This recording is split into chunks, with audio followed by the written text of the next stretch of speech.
요즘 금융시장을 보면요. 마치 거대한 줄다리기 시합을 보는 것 같습니다. 이쪽과 저쪽에서 아주 강력한 힘들이 서로를 끌어당기면서 팽팽하게 맞서고 있거든요. 자, 이번 시간에는 이 힘겨루기의 한복판으로 들어가서 과연 어떤 힘들이 싸우고 있는지 그 현황을 한번 자세히 들여다보겠습니다. 아시다시피 지난 몇 달간 시장은 정말 뜨거웠잖아요. 그런데 최근 들어서 그 열기가 좀 식은 것 같아요. 그래서 다들 궁금해하는 거죠. 이 상승장의 에너지가 이제 다 떨어진 걸까요? 아니면 더 높이 점포하기 위해서 잠시 숨을 고르는 걸까요? 그래서 오늘 우리는 딱 5가지 핵심 쟁점을 통해서 지금 시장의 긴장 상태를 한번 진단해 볼 겁니다. 먼저 전반적인 글로벌 시장 상황을 보고요. 그리고 요즘 가장 뜨거운 AI 열풍의 실체를 파헤쳐 볼 겁니다. 다음으로는 미국 연준의 고민, 또 중국 경제의 새로운 방향, 그리고 마지막으로 이 모든 것들이 우리 한국 시장에는 어떤 영향을 미치는지 차근차근 짚어보겠습니다. 네, 그럼 첫 번째 주제부터 시작하죠. 지금 전 세계 주요 시장이 그동안의 뜨거웠던 랠리를 잠시 멈추고 말 그대로 숨을 고르고 있습니다.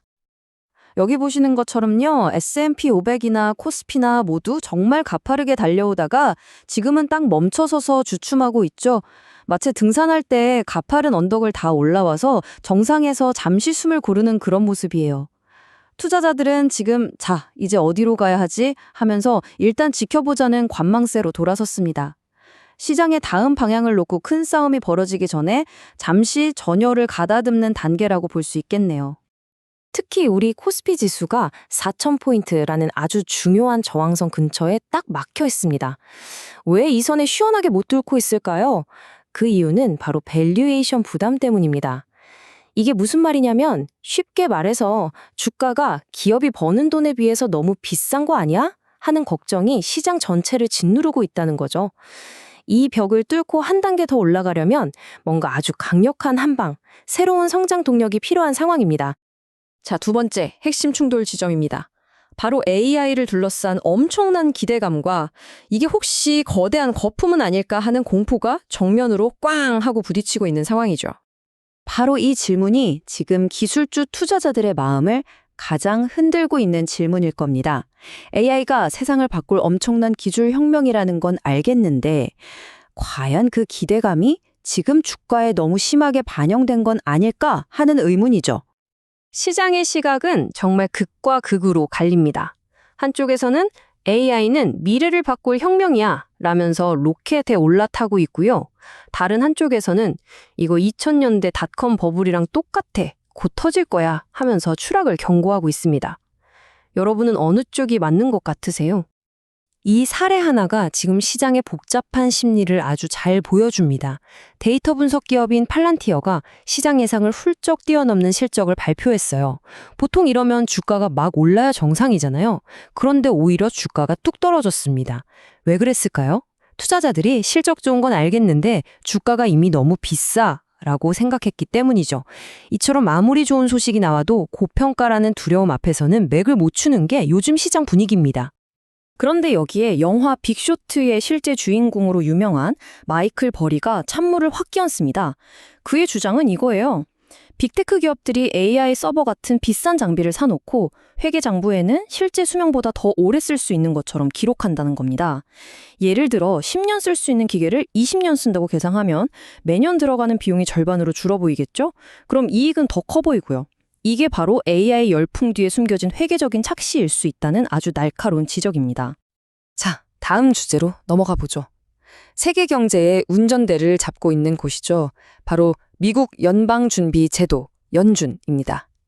그런데 지금 연준의 상황이 말이 아닙니다. 내부적으로는 의견이 쫙 갈려 있고 밖으로는 짙은 안개 속을 헤매고 있는 형국이거든요. 연준이 겪는 가장 큰 문제는요, 바로 길을 안내해줄 나침반, 즉 정확한 경제 데이터가 사라졌다는 겁니다.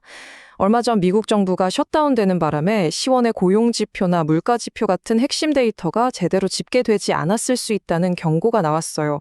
이건 마치 칠흑 같은 안개 속에서 지도도 없이 배를 모는 거나 마찬가지죠. 이런 상황에서 올바른 정책을 결정하기란 정말 어렵습니다. 연준 내부 상황은 이 표 하나로 그냥 딱 설명이 됩니다.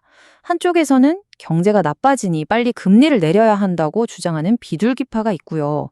다른 쪽에서는 아직 물가가 무서우니 절대 안 된다고 버티는 매파가 팽팽하게 맞서고 있어요. 그리고 그 가운데 있는 파월 의장은 어느 쪽 편도 확실히 들어주지 않고 있죠. 이런 내부 분열이 시장에는 불확실성이라는 최악의 적을 만들어내고 있습니다. 연준이 한 목소리를 내지 못하니까 투자자들은 도대체 어디로 가야 할지 갈피를 못 잡고 혼란에 빠지는 겁니다. 자, 이제 시선을 세계 2위 경제 대국인 중국으로 한번 돌려볼까요? 지금 중국은 과거의 성공 방식에서 벗어나서 아주 중대한 전략적 방향 전환, 즉 피벗을 시도하고 있습니다. 이 그래프 하나가 지금 중국 경제가 처한 상황을 아주 명확하게 보여줍니다. 시장은 10월에 중국 수출이 2.9% 늘어날 거라고 예상했어요. 그런데 막상 뚜껑을 열어보니 결과는 충격적이게도 마이너스 1.2%였습니다. 플러스를 기대했는데 마이너스가 나온 거죠. 그동안 세계 공장 역할을 하면서 세계 경제를 이끌었던 중국의 수출 엔진이 이제 삐걱거리고 있다는 아주 분명한 신호입니다. 이렇게 수출 엔진이 식어가자 중국 정부는 아주 과감한 방향 전환에 나섰습니다. 바로 만드는 나라에서 사는 나라로 체질을 바꾸겠다는 겁니다. 14억이라는 거대한 인구를 하나의 소비 시장으로 만들어서 밖이 아니라 안에서 성장 동력을 찾겠다는 거죠. 그래서 외국 물건 수입도 늘리고 온라인 쇼핑도 활성화하는 등 내수 시장을 키우는데 그야말로 총력을 기울이고 있습니다. 자, 그럼 지금까지 살펴본 이 모든 글로벌한 흐름들이 과연 우리 한국 시장에는 어떤 영향을 미치고 있을까요? 그 복잡한 교차점을 한번 들여다보겠습니다. 지금 우리 증시 상황을 한마디로 요약하면 바로 이겁니다. 밖에서는 글로벌 경기 둔화, 외국인 매도세 같은 거센 역풍이 불어오고 있고요. 안에서는 정부가 내놓는 여러 증시 부양책이라는 순풍이 불고 있습니다. 이 두 힘이 지금 팽팽하게 맞서고 있는 형국이죠. 밖에서 불어오는 바람이 얼마나 차가운지 이 숫자 하나가 보여줍니다. 11월 단 2주 동안 외국인 투자자들이 우리 주식시장에서 팔아치운 돈이 무려 9조 1천억 원입니다. 이 돈이 얼마나 큰지 감이 잘 안 오시죠? 이건 우리나라 웬만한 대기업 하나다 단 2주 만에 통째로 사라진 것과 맞먹는 어마어마한 규모입니다. 그만큼 글로벌 불확실성에 대한 외국인들의 공포가 크다는 뜻이겠죠. 하지만 이런 외부의 매서운 공격에 맞서서 내부에서는 정부가 강력한 방패를 꺼내들고 있습니다. 핵심 목표는 단 하나. 바로 코리아 디스카운트, 즉 한국 증시가 항상 제 가치보다 싸게 평가받는 이 상황을 끝내겠다는 겁니다. 그래서 배당금에 대한 세금도 깎아주고 기업이 사들인 자기 주식은 그냥 없애버려서 주식 가치를 올리게 하는 등 주주들에게 유리한 정책들을 계속해서 내놓고 있습니다. 한마디로 한국 시장에 투자하기 좋은 환경을 만들겠다는 거죠. 결국 우리 시장은 지금 이 거대한 줄다리기의 한가운데에 서 있습니다. 글로벌 경제라는 거대한 파도와 그 파도를 막으려는 국내 정책이라는 방파제. 과연 이 싸움에서 어느 쪽 힘이 더 강할까요? 아직은 그 누구도 확신할 수 없습니다. 하지만 한 가지는 분명합니다. 앞으로 투자자들은 이 두 가지 힘이 어느 방향으로 움직이는지 그 어느 때보다도 날카롭게 지켜봐야 한다는 사실이죠.